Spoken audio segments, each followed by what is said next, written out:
First வந்து 1 + 2 + 3 plus dot dot dot ஏதாவது ஒரு நம்பரில் முடிச்சிருப்பாங்க.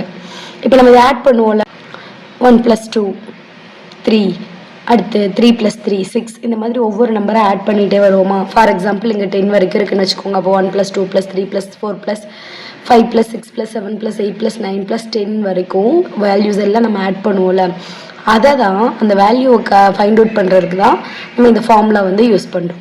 இப்போ இந்த இடத்துல வந்துட்டு லாஸ்ட்டாக ஒரு நம்பர் கொடுத்துருப்பாங்களே, இப்போ ஃபார் எக்ஸாம்பிள் 10 வரைக்கும் கொடுத்துருக்காங்கன்னு வச்சுக்கோ. அந்த 10 தான் நம்ம என்ன எடுத்துக்கணும், n அப்படின்னு சொல்லி எடுத்துக்கணும். ஓகேவா?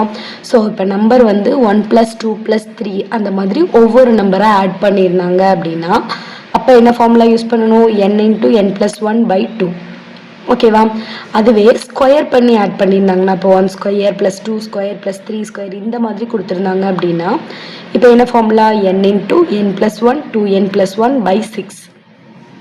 அடுத்து கியூப் கொடுத்தாங்கன்னா ரொம்ப ஈஸி தான். ஃபஸ்ட்டு இருக்க ஃபார்முலாவை அப்படியே எழுதிட்டு ஹோல் ஸ்கொயர் மட்டும் போட்டிங்கன்னா போதும்.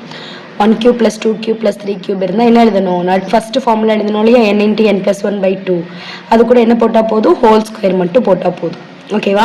ஸோ இந்த 3 ஃபார்முலா தான் ரொம்ப இம்பார்ட்டன்ட். இந்த 3 ஃபார்முலாவையும் நல்லா பார்த்துக்கோங்க.